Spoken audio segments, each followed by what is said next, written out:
So EA had a really good opportunity to defend themselves and their completely moral actions with their loot boxes, and not even really just their moral actions with their loot boxes, but realistically, the entire gaming industry's actions with loot boxes during their recent oral evidence session with the UK Parliament's Digital Culture, Media and Sport Committee, which is definitely going to be evidence used in, I would say, pretty much a lot of court cases and in a lot of legal precedents, I guess, going forward when it comes down to a lot of these cases where they either ban loot boxes in children's games or E4Everyone games, things like that. Because, I mean, it's getting to this point where countries are we're getting to that point where they're just being looked down upon. I mean, even like here in the US, that Pennsylvania senator has gone forward. We're trying to get rid of him in the games for E4Everyone, which is why EA is really trying to push him down now because, you know, FIFA, Madden, all those games, those are E4Everyone games. Those are their money-making games. You think Battlefield are their money-making games? No. Come on now. You think Battlefield's coming out every year and outselling FIFA and Madden,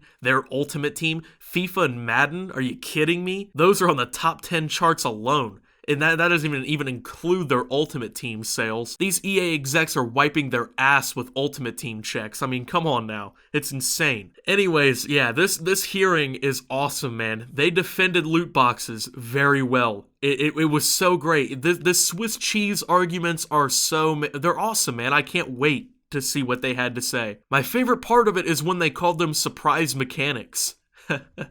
They don't call them loot boxes, folks. They're not loot boxes. They're called surprise mechanics. My favorite surprise mechanics of loot boxes is when you open your wallet up and the $300 that you put into the loot boxes didn't get you a single item at all that you wanted out of any of the loot boxes. Now, the guy in question who spoke on EA's person, I should say, was the vice president of legal and government affairs, which that is a very villainous name and, I guess, title.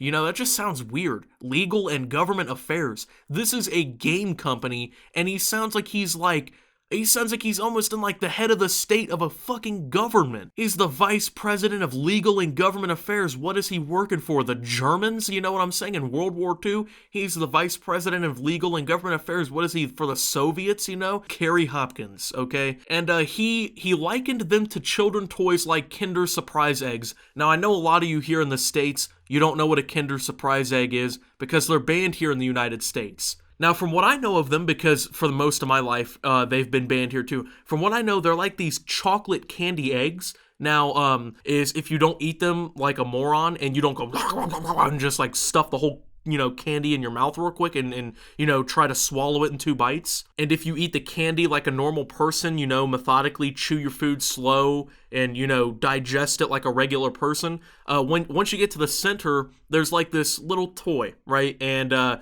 once you eat a couple of these, you'll have this little collection of toys that you have, and it's pretty cool.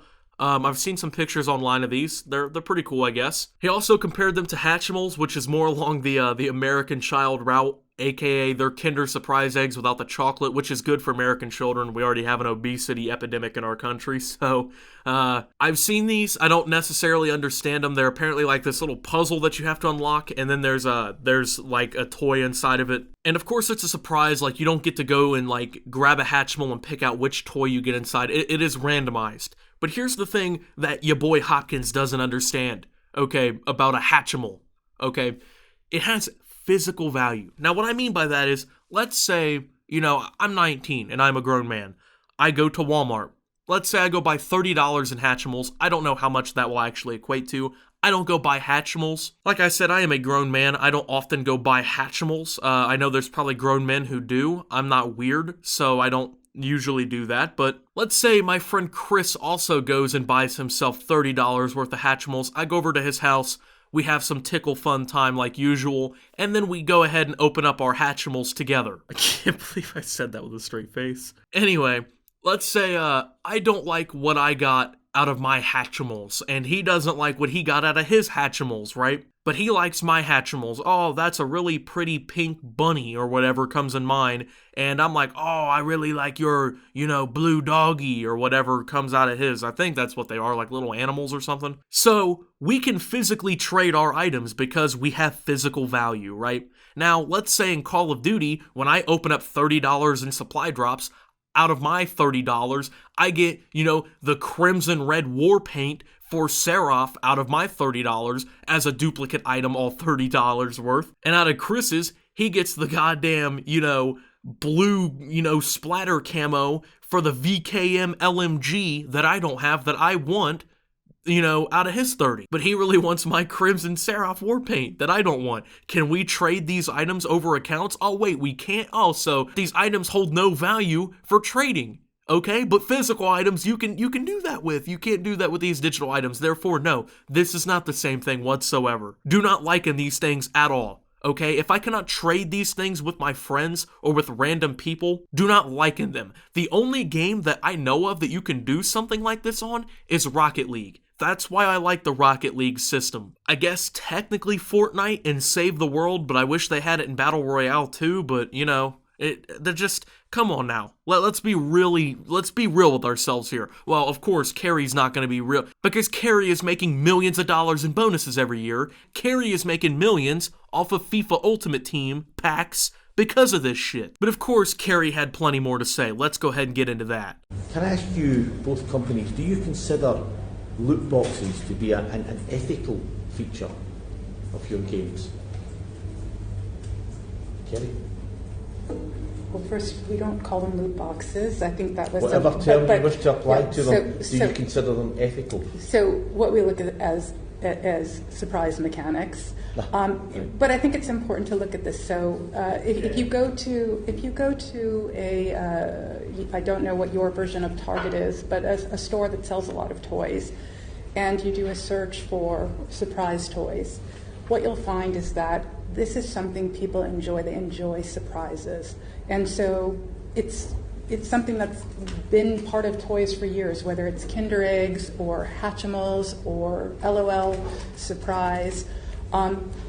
We do think the way that we have implemented these kind of mechanics, and FIFA, of course, is our big one, our FIFA Ultimate Team and our packs, is actually quite ethical and quite fun, enjoyable to people. Carrie said, we do think the way that we've implemented these kinds of mechanics, I don't know why I'm saying it like that, we do think the way that we've implemented these kinds of mechanics, and FIFA, of course, is our big one, our FIFA Ultimate Team and our packs, is actually quite ethical and quite fun, quite enjoyable to people. Hey, Carrie, respectably, I disagree. Let's be honest, FIFA is a game that you buy every single year. It is a $60 video game, AAA video game, that you buy every single year. It's just like Call of Duty. A lot of these games that have these $60 microtransactions in them, yeah, you can buy $60 microtransactions. I stand by that. You can buy a $60 microtransaction in a lot of these games, even though they're $60. That's true. Okay, so they're $60 games, okay? Yet they have God knows how much worth of microtransactions in them by the time the next game comes out. Well, with Call of Duty, there's probably, I don't know, right now, it's June 20th, okay? With the new update, I think there's, I'm just gonna go ahead and estimate, I'd say about 800 items in the supply drop loot pool. Let's just be gracious, okay? Let's say that you just got the greatest luck in human history, and you got every single item. You didn't get any duplicates. You got every single item in a supply drop. Well, a supply drop is 200 Call of Duty points. That's $2. So you're still looking at $1,600 to get basically every item in the new Call of Duty game. That's just right now. That's not even looking at the new Operation coming in July. And the new Call of Duty doesn't come out till October, and I'm assuming that they'll probably drop another Operation in September? So by the time this game drops, Modern Warfare drops, you'll probably be looking at best luck $2,000 worth of best luck microtransactions just in supply drops, plus the Black Ops Pass, $50? Plus a couple $100 in camos, skins, character customizations, all that other fancy stuff in the black market, master crafts, all that great stuff, right? But let's be realistic with your odds. I mean,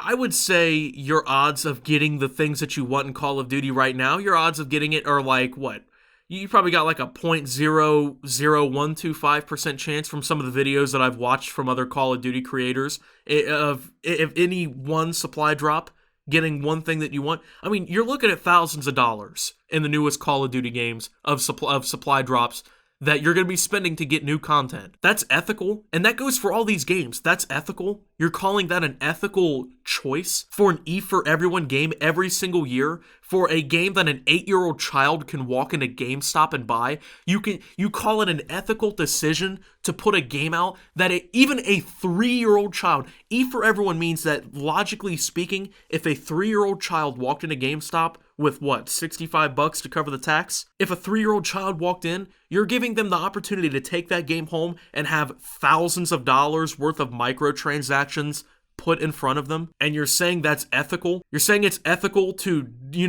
dilute your products so much simply to maximize your profit? And of course, I preach self-accountability. I understand people need to have self-accountability. You need to watch your kids. You need to teach them that these microtransactions definitely are not worth it. I get that. But my whole point is these things need to be getting outlawed simply because they're ruining the gaming industry. It's not even because, what about the kids? Yeah, what about the kids? You need to be teaching your kids this stuff simply because they need to be taught that gambling is wrong and that gambling has negative outcome simply because they need to learn that at an early age. But these things are ruining the gaming industry just because of these fucking hacks already. I've been playing video games since the age of 3 years old, all the way back in 2003. Video games have been $60 ever since before I was alive. I remember since before video games had microtransactions, okay? I remember when video games had character customization and there wasn't microtransactions. They're not always necessary. They're not something that these companies need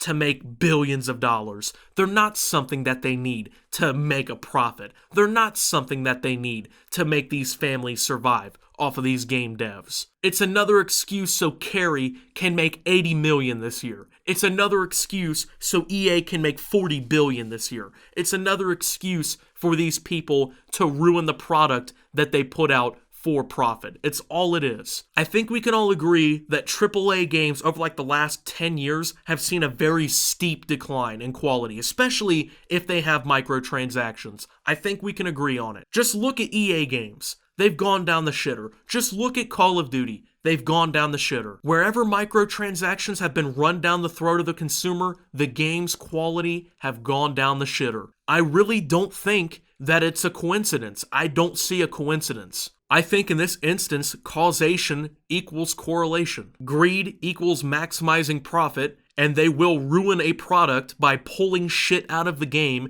and pulling content out of the game and making a game as boring as possible right off the rip if it means that they can sell so much shit to you later on down the road that it makes the game unenjoyable. That's all I have to say, ladies and gentlemen. Thank you for watching. These people are scams. These people talk about, it's the element of surprise that you enjoy. It's not the element of surprise. They know people get addicted to gambling. They know that's what you like. They know your brain gets trained to do that shit. They know people can't handle themselves. They know that's what it is. They know they're making worse products. They don't care though. They're making millions. Like this video if you did enjoy. Subscribe if you're brand new around here on my channel. Follow me over on Twitter @SubToOptimus. I do post memes, thoughts, and updates over there. It's a surefire way to get notifications of all my newest content. Join the Discord down below. Lots of great things going on down there as well. And until my next video here on the gaming channel, this is Optimus saying fuck you to EA and signing out.